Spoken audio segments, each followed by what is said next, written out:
juicio de amparo es un mecanismo de protección de derechos humanos orgullosamente mexicano, diseñado, surgido en México y que ha surgido como un modelo que han aplicado y que han copiado muchos otros países del mundo occidental, que son nuestros socios comerciales, y que hoy en día no se podría vislumbrar o hablar de un Estado democrático de derecho si no contáramos con mecanismos de protección como lo es el juicio de amparo. Que podamos conversar sobre el mecanismo más importante para la garantía de los derechos humanos en México y que, bueno, pues además ha sido una figura que se ha, ahora sí que orgullosamente del derecho mexicano y se ha adoptado en prácticamente todo el mundo y también en el ámbito regional y universal de derechos humanos.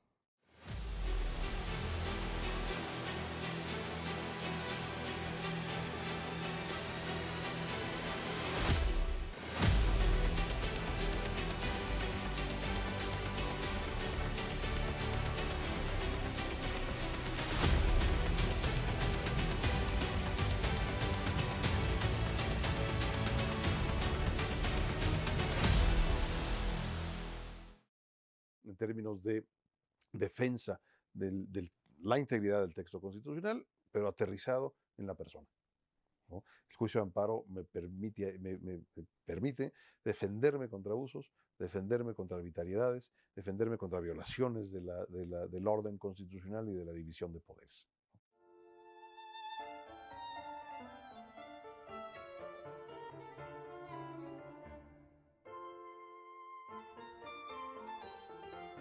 A mediados del siglo XIX, la vida nacional en México era un juego de azar que se definía en los vaivenes de la lucha política. Antonio López de Santa Anna fue el centro de ese espectáculo grotesco que lo ponía y quitaba de la silla presidencial según la conveniencia del momento. Liberales y conservadores debatían con las armas su proyecto de nación. En ese contexto, Texas se incorporó a los Estados Unidos. Yucatán decidió separarse de la Federación Mexicana y crear su propia constitución. Y Washington declaró una guerra de rapiña para apoderarse de los ricos estados de California y Nuevo México. Así, en esa desafiante coyuntura, tiene su origen el juicio de amparo, una de las máximas aportaciones de la cultura jurídica mexicana al derecho universal. Yo creo que el primer antecedente de la protección de los derechos humanos, como lo conocemos hoy en día, y con estos personajes emblemáticos que desde luego pues dan cuenta de pues la modernidad que existía en el país jurídicamente hablando para pues dotar de un juicio de estas características al país y al mundo, precisamente porque ha sido ejemplo de su eficacia y de su aspecto importante para la protección de los derechos humanos. Lo que México aportó a los distintos sistemas jurídicos fue precisamente crear un mecanismo que recogiera buena parte del Judicial Review, que es esa capacidad, esa facultad que tienen los órganos judiciales supremos, en este caso la Suprema Corte, para hacer valer la vigencia efectiva de la Constitución. El escenario político de México iba configurando leyes adecuadas a un país que vivía tiempos de azonadas y cuartelazos. Buscar que las leyes protegieran a sus ciudadanos ante los abusos del poder y a la propia Constitución ante las constantes arbitrariedades de los gobernantes en turno fue la finalidad primera del juicio de amparo. Nada sino resguardar la Constitución y proteger a sus ciudadanos. En el siglo XVIII, en la Nueva España, en México, la Real Audiencia de México expide dos autos acordados. El auto acordado era una forma legislativa que tenía la Real Audiencia, ¿sí?, de creaba normas, disposiciones aplicables en términos generales para el virreinato. 1744 y 1762. Y es en el de 1762 donde se menciona la posibilidad de ampararse y de solicitar el amparo de la autoridad. Es ahí donde encontramos, digamos, utilizado en nuestro foro, digamos, el término amparo por primera vez, es uno de los antecedentes de nuestro actual juicio de amparo. El primer mecanismo de protección de la constitucionalidad de los actos llegó a través de un órgano que ha sido cuestionado a lo largo de la historia, que hemos escuchado mucho hablar de él, con la incorporación en las bases constitucionales de 1836, que es este famoso Supremo Poder Conservador.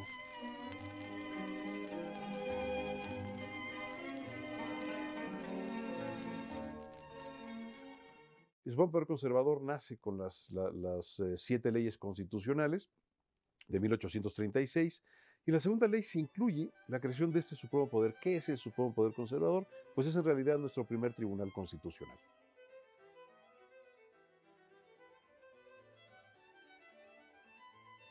Pero no hablábamos propiamente de un mecanismo de defensa de los derechos humanos, sino como un mecanismo en donde una serie de personas estaban analizando actos de los otros poderes constituidos del Estado para, en su caso, determinar si era o no contrario a la Constitución. El Supremo Poder Conservador, que en su momento era pues un órgano que revisaba la actuación de los 3 poderes de la Unión, que bueno, pues finalmente no prosperó. Esto fue en la Constitución del 36, pero creo que el antecedente principal del juicio de amparo lo encontramos en Yucatán en el año de 1841 con Manuel Crescencio Rejón. ¿Qué sucede en este año? En 1840 hubo un movimiento armado en Yucatán, y este movimiento armado tuvo su origen quizá en distintos factores, pero yo creo que el principal tuvo que ver con el cambio de la Constitución del 24 a la del 36, que le dotó un aspecto centralista. El Estado de Yucatán inicia este movimiento armado y se separa de la Federación, pretendiendo formar pues ya un país independiente del Estado mexicano, precisamente por los agravios que, entre otros, había resentido derivados de la Constitución del 36. Se separa Yucatán, y al separarse tiene la imperiosa necesidad de expedir una constitución que va a tener sus instituciones propias.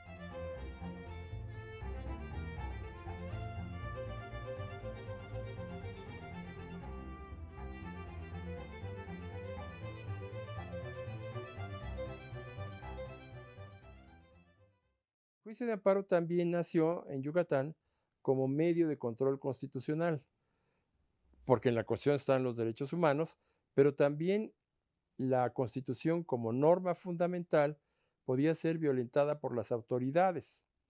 Entonces había un juicio de amparo específico para pedir la protección de la Constitución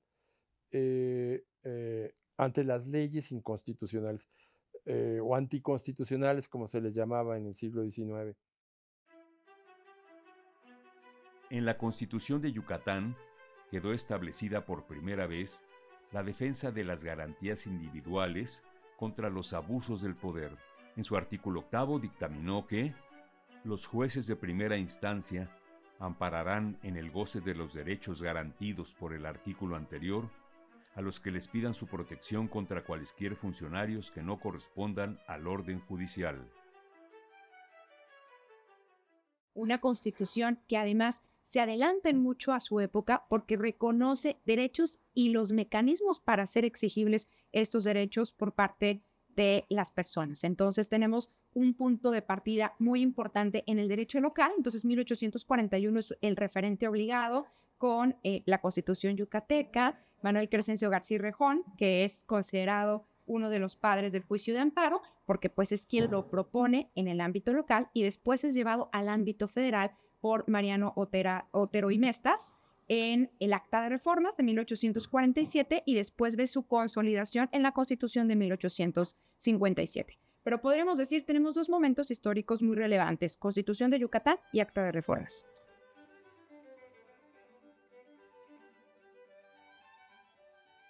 Debo decirte que Rejón se formó de toda la doctrina jurisprudencial norteamericana, pero también leyó un libro que fue tal vez de los primeros lectores que hubo en México de ese texto, La democracia en América, de Alexis de Tocqueville, que posteriormente el constituyente del 57, muchos los liberales lo lo estudiarían. Pero el primero, en su versión original francés, lo lee Rejón, y ahí es cuando comprende precisamente que solamente el juez, ejerciendo su actividad natural, que es precisamente administrar justicia, es como puede identificar alguna norma o un acto que pueda transgredir los derechos, y entonces se le ocurre este invento maravilloso que es el juicio de amparo. Y fue el primer esbozo, fue el primer trazo que tuvimos en México. Y además aquí viene un tema muy interesante. Ante esta pérdida de fuerza de las entidades federativas, decían ahora la protección de los derechos del ciudadano debe de recaer en las entidades federativas y debe recaer, en este caso específico, en el Poder Judicial del Estado de Yucatán. De esta manera vemos un primer surgimiento, una génesis del juicio de amparo en México, que te digo es algo que nos caracteriza históricamente. Crea este juicio de amparo con dos elementos fundamentales que incluso se conservan tal y como los conocemos hoy en día. Uno de ellos es precisamente el establecimiento de derechos fundamentales, que entonces eran también garantías individuales, y un mecanismo de control para poder hacerlos efectivos, es decir, el juicio de amparo ya propiamente dicho, como este mecanismo a partir del cual podríamos defender estos derechos de naturaleza individual. Y también destacar que precisamente estaba dirigido a proteger al ciudadano.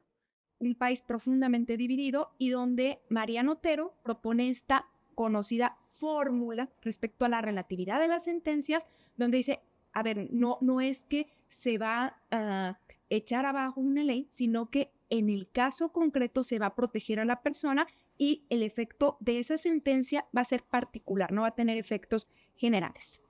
Entonces, sin esa propuesta, el juicio de amparo no habría transitado. Al recibir del Congreso el difícil encargo de concurrir a formar el proyecto de Constitución, no pensaba yo que había de llegar a verme en la penosa situación en que me encuentro, precisado a dar cuenta con mi opinión individual, desgraciadamente para mí, en discordia con la de la respetable mayoría de la comisión. Así abrió su intervención Mariano Otero en aquella jornada memorable. Era su convicción restablecer la Constitución de 1824, pero fundamentó con su voto particular la defensa de las garantías individuales y los controles jurídicos de la Constitución. Así nació el artículo 25 en el Acta Constitutiva y de Reformas de 1847. Los tribunales de la Federación ampararán a cualquier habitante de la República en el ejercicio y conservación de los derechos que le concedan esta Constitución y las leyes constitucionales, contra todo ataque de los poderes legislativo y ejecutivo, ya de la Federación, ya de los estados.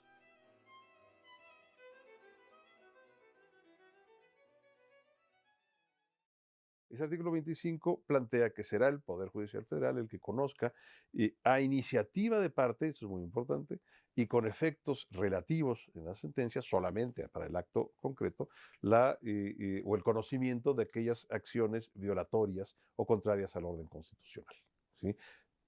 Igual solamente contra Poder Legislativo y Poder Ejecutivo. Se hablaba en este voto particular de la necesidad de contar con un mecanismo real, eficiente, a través de un juicio establecido y además encargado al Poder Judicial de la Federación, que es un tema muy importante, que se encargara de la resolución de controversias y de resolver si los actos de las diferentes autoridades estaban o no sujetos o estaban o no acataban el mandato constitucional y la protección de los derechos humanos que estaban previstos ya en la Constitución.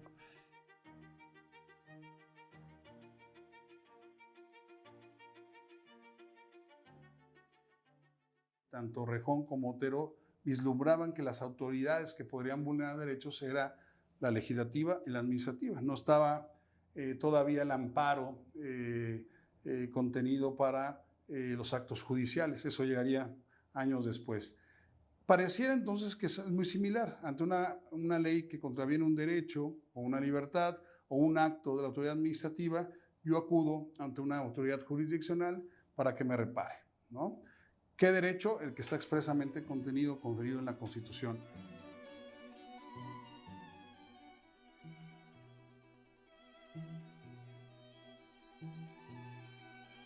Era medio siglo. La guerra con Estados Unidos había finalizado en 1848 con el Tratado Guadalupe Hidalgo, que legalizó el despojo de la mitad del territorio. Surgió así una generación marcada por el desastre y compuesta por jóvenes que apostaban a un cambio radical.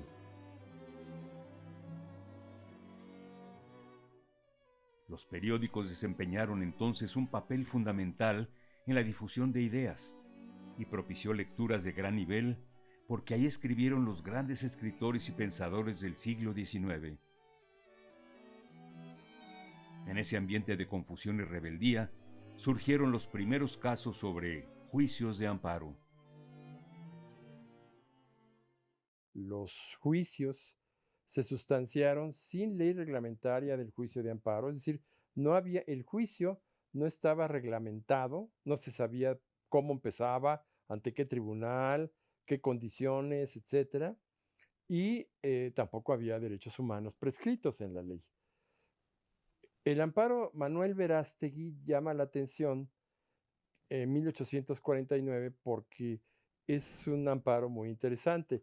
Cuando se hace el análisis de estos juicios, se hace un verdadero caso de análisis histórico. Era muy común los conflictos entre gobernadores y exgobernadores y sobre todo que había azonadas constantes entre gobiernos, ¿no? Entre políticos, y era muy común que llegara alguien, derrocara al gobernador actual y se asumiera en el poder. El tema es que tiene que ver con una lógica de el destierro, era una sanción que no estaba establecida en ninguna ley, en ningún ordenamiento jurídico, pero una práctica común, ¿no? Y que de alguna manera era una forma de salvar o perdonar la vida.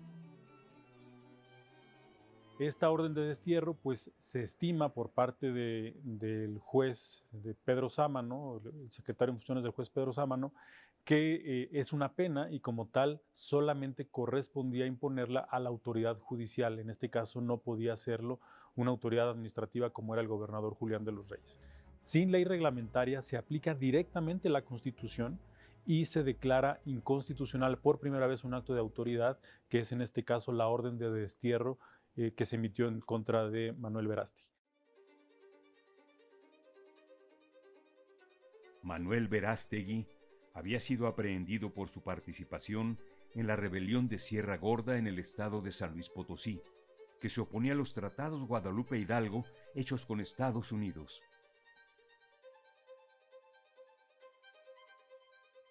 Por un motivo más o menos similar, el periodista Vicente García Torres, director de El Monitor Republicano, se amparó contra las órdenes de aprehensión que giró el presidente Antonio López de Santa Anna para tratar de acallar la crítica que se difundía sobre la intervención estadounidense en México.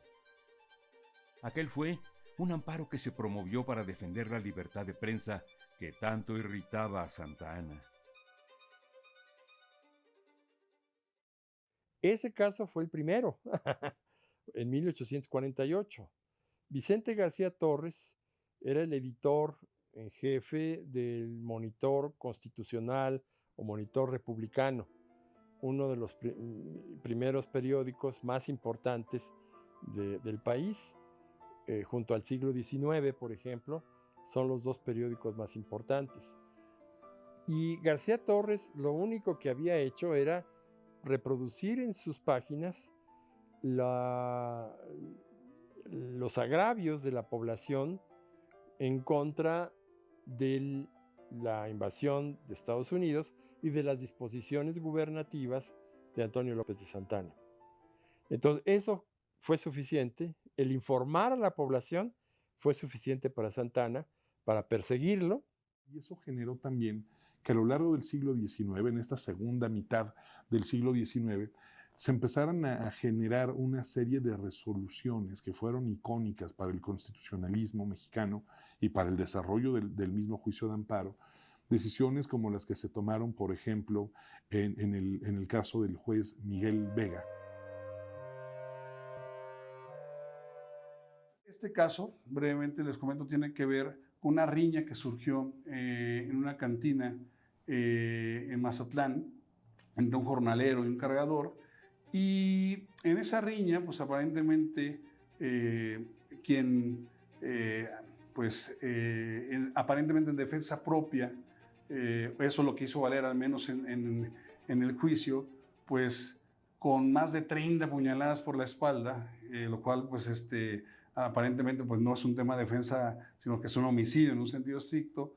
Pues Miguel Vega, quien era el juez de primera instancia, de fuero común de la materia, sí entendió que era un tema de una defensa legítima de la persona. Resolvió en la segunda instancia que se había excedido, que había dejado de considerar algunos elementos que resultaban importantes y por lo tanto el Tribunal Superior de Justicia, la Sala, tomó la decisión de sancionar a este juez, lo removieron de su posición de juez y además se emitió una resolución en donde le prohibían por un plazo de 1 año el poder ejercer su profesión de abogado.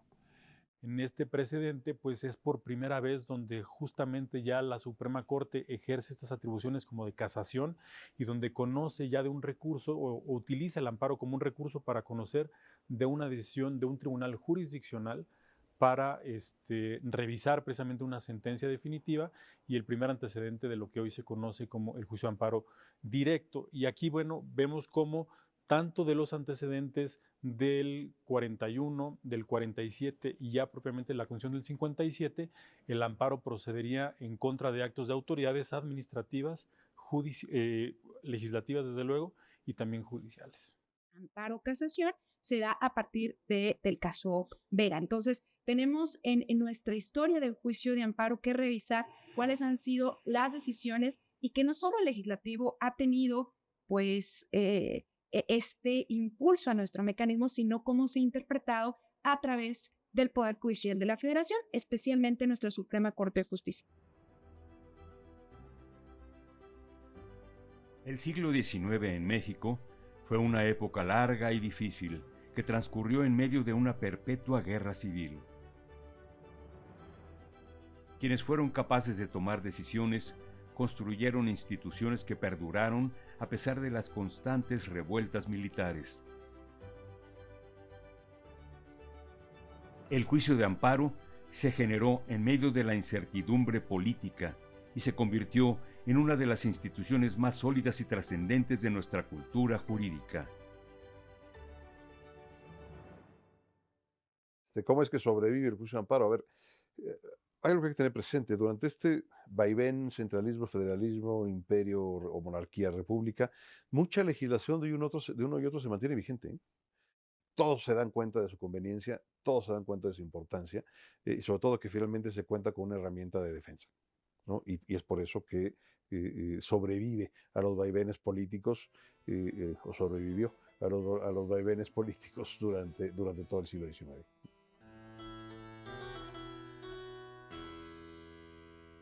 Yo creo que el amparo surge como un ideario jurídico, ¿no? Es decir, no político. Quienes lo diseñaron pensaban precisamente garantizar, proteger las libertades fundamentales de las personas. Y tan es así que no había una preocupación de lo que hoy en día tenemos, tendrá interés jurídico, tiene interés legítimo, sino que la procedencia era absoluta. La historia del amparo mexicano tiene su origen en la integridad de dos juristas destacados, Manuel Crescencio García Rejón y Mariano Otero. Ambos idearon un mecanismo procesal que ofreciera certeza al legítimo derecho de los individuos a protegerse contra los abusos del poder y a mantener los valores y principios constitucionales.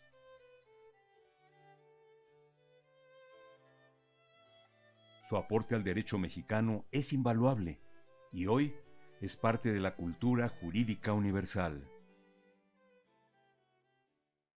Yo creo que debemos estar históricamente muy agradecidos con ellos, no nada más los juristas, yo creo que en términos generales, debemos de entender y debemos de vislumbrar de manera muy clara el favor que le hicieron a México, el favor que le hicieron a tantas personas que se han visto beneficiadas a través de juicios de amparo.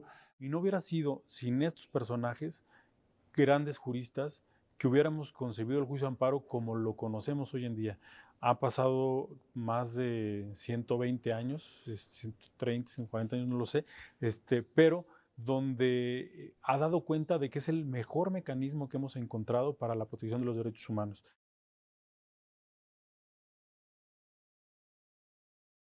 El juicio de amparo es para todas las personas. Creo que algo que quizá no se ha comunicado, no hemos logrado comunicar bien quienes trabajamos este tema, es que no se trata de un mecanismo para abogados, abogadas, es el mecanismo que tienen todas las personas y que da cuenta, si hacemos un análisis de la jurisprudencia, especialmente de 2011 hacia acá, lo que se denominó la décima época, que da cuenta pues de la protección de los derechos de personas en situación de vulnerabilidad. Entonces, que pensemos en el juicio de amparo como el mecanismo que tienen las personas más desprotegidas para garantizar sus derechos.